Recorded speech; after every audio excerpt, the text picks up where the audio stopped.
Bonjour et bienvenue. Je suis Nathalie Jacques et je vous présente la capsule numéro 7 des éditions Viscérales. Le sujet, je vais vous raconter l'histoire de William et son chum de douche. Oui.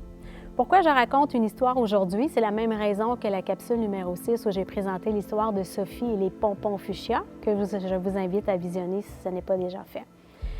C'est que je cherche à partager via une histoire la façon dont une personne qui ne fait pas de cheminement spirituel, de développement personnel ou une démarche consciente dans le but de se connecter à son essence, à l'énergie, au subtil, de quelle façon une personne arrive à le faire de façon naturelle parce que ça devrait être fait de façon naturelle selon moi.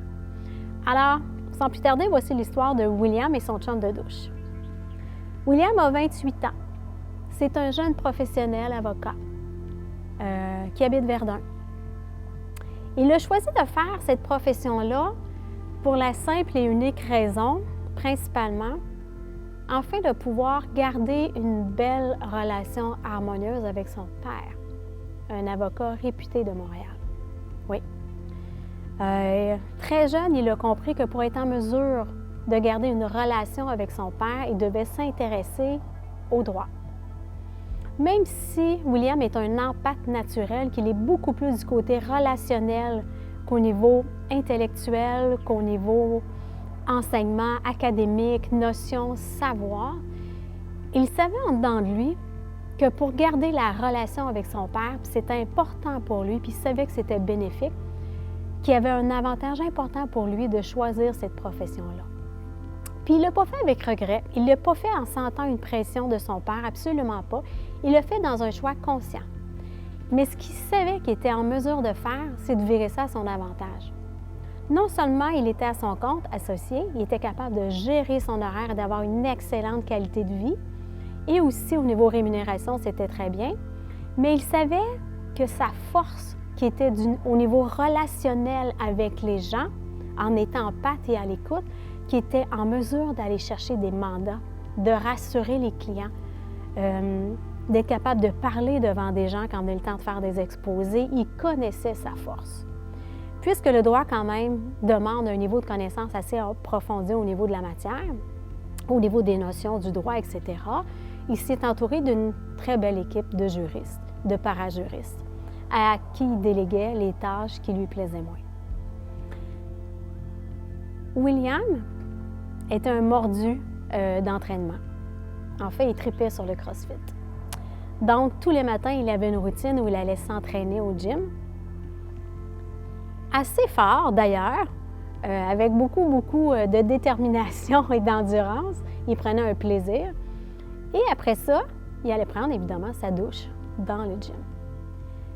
Au fil des semaines et ensuite au fil des mois, William a découvert que quand il prenait sa douche, non seulement il se sentait très bien, et je vais vous dire, c'est probablement le mélange d'endorphines. Quand on dépense une énergie physique importante, cardio aussi, de plus de 45 minutes, l'adrénaline fait en sorte que par la suite, le corps va produire de l'endorphine qui va venir calmer le tout. William ne le savait pas, ça. Il le ressentait que c'était bénéfique. Et ça se passait, évidemment, quand venait le temps de prendre sa douche.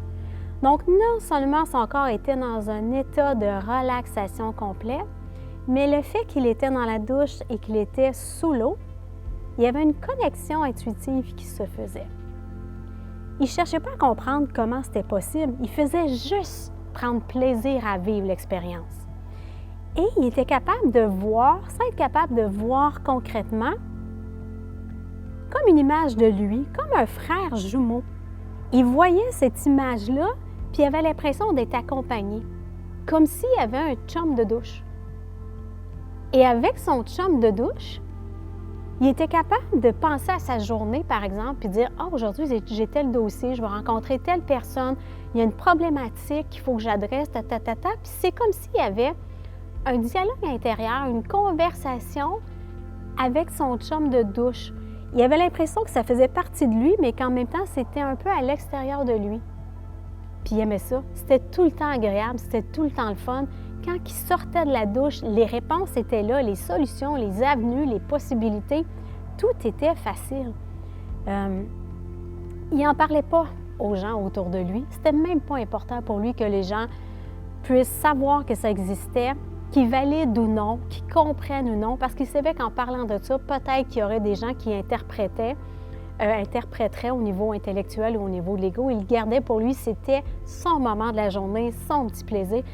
Puis il tenait tellement que même les journées de congé ou etc., qui n'étaient même pas supposées, il allait au gym, il faisait du crossfit juste pour avoir son moment dans la douche avec son chum de douche. C'était comme son jumeau. Il aimait ce moment-là. Fait que William est une personne foncièrement heureuse. Et quand il y avait des difficultés, il avait appris à voir ça d'une autre façon, à trouver une opportunité dans un problème, une opportunité dans une situation qui fonctionnait pas bien. Il arrivait toujours à virer ça d'une façon où c'était bénéfique pour lui. Son père Édouard, est un homme totalement différent qui, lui, a été élevé à valoriser la connaissance, à valoriser le savoir, à valoriser le droit. Il savait que William était totalement différent de lui. Mais ce qu'il appréciait le plus, c'était chez son fils, sa capacité à être heureux, sa capacité à avoir du plaisir dans le moment présent, sa capacité à vouloir connecter avec les gens. Édouard était très conscient qu'il n'avait absolument pas ces capacités-là. Il n'avait pas ces habiletés-là. Lui, son ego faisait en sorte qu'il était heureux, il allait chercher sa valorisation dans son niveau de connaissance, dans les dossiers qu'il gagnait, dans la profondeur, dans les dossiers plus difficiles avec des plus gros défis. Et il savait que William est en mesure de comprendre, et il voyait l'effort de William de connecter à ce niveau-là. Il se doutait que William avait fait ce choix-là pour être capable d'avoir une relation avec lui. Édouard, pour lui, ça représentait de l'amour inconditionnel. Il était en gratitude, il était reconnaissant de l'effort que William faisait pour garder la relation. C'est comme si Édouard savait que lui n'avait pas cette force-là, mais que William l'avait. Puis inversement, les deux échangeaient à ce niveau-là. La gratitude d'Édouard envers William et William, l'effort relationnel, l'amour inconditionnel, créaient une relation, les deux. Alors, quand ils se voyaient, ils avaient une routine, une habitude qui était toujours la même. Quand ils se voyaient, une fois par semaine, très, très souvent, peut-être 2 fois par semaine, ils faisaient différentes activités. Ils pouvaient aller souper à la maison, ils pouvaient aller jouer au golf, mais ça commençait toujours de la même façon. C'est Édouard qui commençait à parler d'un dossier. Fait que c'était l'introduction. Édouard pouvait parler d'un dossier qui était sur lequel, présentement, où il était rendu dans l'évolution du dossier, etc., sans parler de nom, évidemment, tout étant confidentiel, et invitait William à partager aussi ce qu'il vivait dans son quotidien, puisqu'il connectait à un niveau, au niveau du droit. C'était vraiment la formule d'introduction que c'est William qui initiait. Et par la suite, Édouard continuait, mais amenait à William à partager comment il vivait ses autres événements, comment il vivait ses relations, qu'est-ce qui se passait dans sa vie. Et Édouard prenait plaisir à écouter William raconter ces choses. Fait qu'il y avait une joie entre les deux, et ce que moi je trouve assez particulier et fantastique dans cette histoire-là, c'est que William a fait des choix conscients, que ce métier-là, même si ce n'était pas ce que lui pensait qui aurait été le meilleur pour lui, qui est définitivement au niveau relationnel, par exemple, il aurait pu être psychologue, il aurait pu être dans le soutien d'aide, etc. Il a choisi cette voie-là, mais il savait qu'il était en mesure de tirer profit. Il virait tout en avantage, tout ce qui était difficulté, il avait cette capacité-là. Et ce qui faisait qu'il rendait beau tout ce qu'il y avait dans son entourage. Et c'est cette facilité-là, cette aisance-là qui rayonnait autour de William. Et c'est ça qu'Édouard percevait, et c'est ça qu'Édouard admirait. Il voulait être en compagnie de William. Même s'il savait que William n'avait pas du tout la profondeur de connaissance au niveau du droit, ils appréciaient la personne, il appréciait son fils dans son intégralité. Et inversement, William. Alors, pourquoi je vous parle de ça?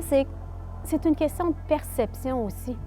William n'a pas intellectualisé toutes ses capacités intuitives à connecter avec lui-même dans la douche, à relationner avec les gens, à créer cette aisance-là qui est une forme d'abondance sur plusieurs formes. Mais il est en mesure de le vivre, de l'expérimenter, d'avoir de la gratitude pour ça. Mettre l'ego de côté et juste apprécier et vivre, ça fait partie de ce qu'on veut vivre comme humain. C'est une belle histoire. Je trouve ça très inspirant de voir deux humains avec des niveaux de conscience totalement différents être capables de connecter grâce juste à un lien d'amour inconditionnel, peu importe les différences, peu importe les conflits, peu importe ce qui peut exister par le passé dans une relation. Donc, encore une fois, c'est un exemple d'une personne, William, qui n'a pas fait de cheminement spirituel, qui n'a pas fait un éveil de conscience bang progressif comme ça ou qui a fait une démarche de développement professionnel. C'est tout au niveau intuitif. Et c'est magique et c'est naturel. Chacun de nous a le potentiel d'aller vers ça, de s'ouvrir à cette forme de connexion-là. Ça passe évidemment par le désencombrement du mental et de l'ego, d'être conscient de l'espace qu'on donne et de l'attention qu'on donne à cette partie-là de notre corps, de notre énergie versus les autres. Quand on est équilibré, l'abondance arrive. Tout arrive avec aisance dans notre vie. Et William, c'est un excellent exemple. Il rayonne autour de lui. Il ne laisse pas personne indifférent. Partout où il va, il y a une influence positive qui est comme semi-consciente. Il est conscient qu'il y a un impact positif, mais il ne veut même pas savoir d'où ça vient, comment ça existe. Il fait juste le vivre et l'expérimenter. C'est magique. Alors, c'est l'histoire de William résonne en vous. Je vous invite à vous abonner à la chaîne des Éditions Viscérales, à suivre le contenu, partager, liker. Ici Nathalie Jacques, des Éditions Viscérales. Je suis éditrice, auteure et exploratrice de l'énergie universelle. Merci d'avoir écouté l'histoire. Ça me fait un plaisir de partager.